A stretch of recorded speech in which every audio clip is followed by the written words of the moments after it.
මාව අඳුරනවද? ඔව් අයියා. මගේ නම මොකද්ද? ඩුබයි සුද්දා කියලා තමයි කියන්නේ. දුබයි සුද්දා කියලා. මගේ මම මොනවද කරන්නේ?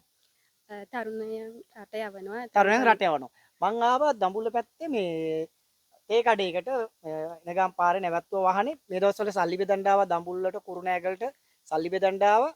මාව ෆලෝ කරලා තියෙන අයට මං සල්ලි දෙනවා. නංගි මාව ෆලෝ කරලා තින්. ඔව් අයියා. TikTok එකට යන්න බලන්න. ඩුබයි සුද්දා 2 ඩුබයි සුද්දා 8 කියන channel වලට ෆලෝ කරලා තියෙනවා නම් විතරයි හම්බෙන්නේ. ඩුබයි සුද්දා 2 ෆලෝ කරලා නැහැ. ඩුබයි සුද්දා 8 කියන එක ෆලෝ කරලා තියෙනවා. නේ. හරිද? ඉතින් පාට රුපියල් 5000ක මුදලක් මම දෙනවා. මාව ඔයා ෆලෝ කරලා තිනවා. එන 5000ක මුදල. thank you. සතුටුද?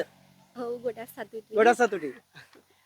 ඒ කියන්නේ ඔන්න හිතුවද මෙහෙම මං එයි කියලා ගෙවල්ලකට? හිතුවේ නෑ. මාව දැකලා ටක් ගාලා මේ මාව අඳුරනවා කියලා කිව්වා. ඊව නිසා තමයි ටක් ගාලා අපි මෙහෙමයි මාව කොහෙදී හරි පාරේදී හරි කොහෙදී හරි කවුරු හරි කෙනෙක් දැකලා මාව අඳුරගත්තොත් ඩුබයි සුද්දා කියලා මං සල්ලි දෙන්න. හරිද? එයා මාව එක channel එකක් follow කරලා තිනවා. මාවට රුපියල් 5000ක් දුන්නා. හරිද? මගේ channel 3ම follow කරලා තියෙන යට නංගි ලක්ෂයක් දෙනවා. කීයක්ද? ලක්ෂයක් දෙනවා. දැන් මාව follow කරනවද? ඔව්. ඔක්කොම channel ටික follow කරනවද?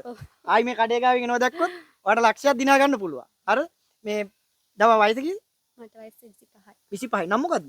තක්ෂිලා. තක්ෂිලා. සුබ පතන ඔයාට. ඔන්න අද දවසේ ජයග්‍රාහකයාවක් පත් වෙනවා. මේ අහම්බෙන් කඩේට තේ එකක් බොන්න ඇහිලා නැවතු ගාම ඩුබයි සුද්දයි අඳුරගත්තා. අන්න රුපියල් 5000ක මුදලක් දිනාගත්තා. හරිද? දැන් මොකද කියන්නේ ඉතින් ඔයාලට සතුටුද? ඔව් මට ගොඩක් සතුටුයි. ගොඩක් සතුටුයි.